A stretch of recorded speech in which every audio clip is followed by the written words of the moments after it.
নমস্কার, টেল অফ স্ট্রিংসের পক্ষ থেকে আমি সৃজিতা। আজকে 21শে জুন ওয়ার্ল্ড মিউজিক ডে, তার সাথে আমাদের টেল অফ স্ট্রিংসের আজকেই ফাউন্ডেশন ডে। এই দুটো জিনিস মিলিয়ে আজকে আমাদের সেলিব্রেশন। আমাদের এই আজকের পুরো ব্যাপারটায় আমার পছন্দ করে নেওয়া শিল্পী হলেন সত্যজিৎ রায়। সত্যজিৎ রায় এমন একজন মানুষ যিনি নিজে গল্প লিখছেন, যিনি সেই গল্পের উপরে ভিত্তি করেই সিনেমা পরিচালনা করছেন, অন্য গল্পের উপরে ভিত্তি করেও পরিচালনা করছেন, নিজের গল্পতেও করছেন, সেই সিনেমার মিউজিক অ্যারেঞ্জ করছেন, মিউজিক তৈরি করছেন, ইনফ্যাক্ট স্কোরটাও তিনি নিজে করছেন। কস্টিউম কীরকম হবে, চরিত্রগুলো কীরকম দেখতে হবে, সমস্তটুকু সব কিছু একটা মানুষ পুরোটাই করতে পারে এবং সেখানে মানে নির্ভুল এবং নিখুঁত।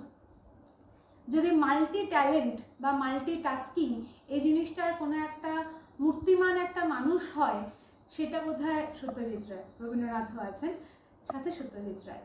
তো সত্যজিৎ রায়ের তৈরি করা কয়েকটা সুর, কয়েকটা গান, কয়েকটা মিউজিক, সেগুলোকে নিয়ে আমি একটু চেষ্টা করছি, শুনবেন।